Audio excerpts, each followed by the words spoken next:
Eşref Kenan Rashidagic, merci d'être avec nous. Vous enseignez les relations internationales à l'université de Sarajevo. Dans notre reportage, nous avons vu que la Turquie semble s'immiscer dans les affaires internes de la Bosnie, en particulier en soutenant les groupes pro-Erdogan. Qu'en pensez-vous? Depuis que le mouvement Gülen et l'AKP se déchirent en Turquie, les autorités turques sont déterminées à détruire toute cette structure.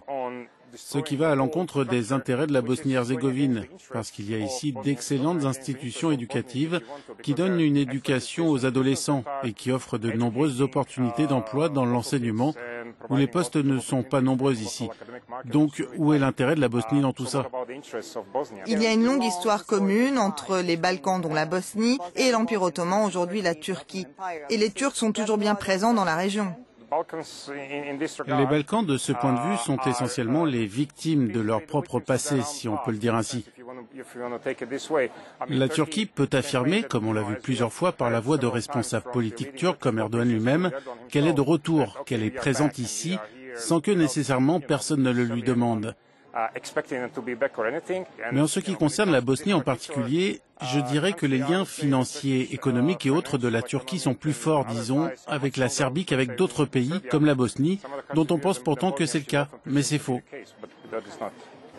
Parlons des pays arabes du Golfe. On sait qu'ils investissent dans le secteur des services, qu'ils financent des mosquées, des cours de religion, et il y a aussi des touristes qui viennent de ces pays. D'après vous, leur islam plus conservateur par rapport à celui qui est pratiqué ici, est-il en train de gagner du terrain en Bosnie?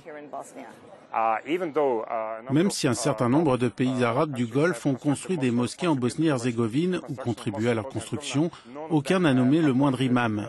Ce sont tous des imams bosniens payés par le comité islamique de Bosnie, y compris dans la très célèbre mosquée du roi Fahd financée par l'Arabie saoudite. Ce lieu appartient et est géré par le comité et son imam est bosnien. Aucun imam saoudien n'y a jamais exercé.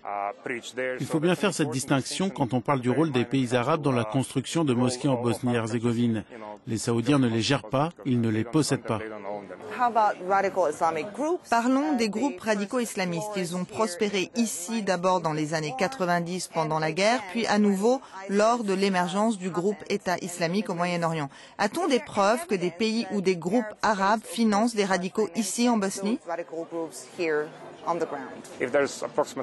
Prenons les quelques 2 millions de Bosniaques musulmans en Bosnie-Herzégovine et les 20 années de présence de ce dont vous parlez, de ce type de soutiens extérieurs.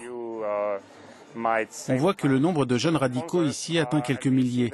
Donc les efforts supposés pour radicaliser les musulmans bosniaques n'ont pas tant porté leurs fruits.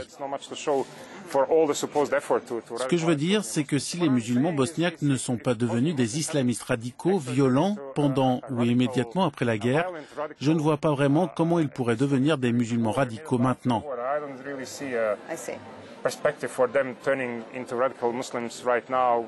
Merci beaucoup. Allons maintenant rejoindre notre deuxième invité pour parler des perspectives d'adhésion de la Bosnie à l'Union européenne.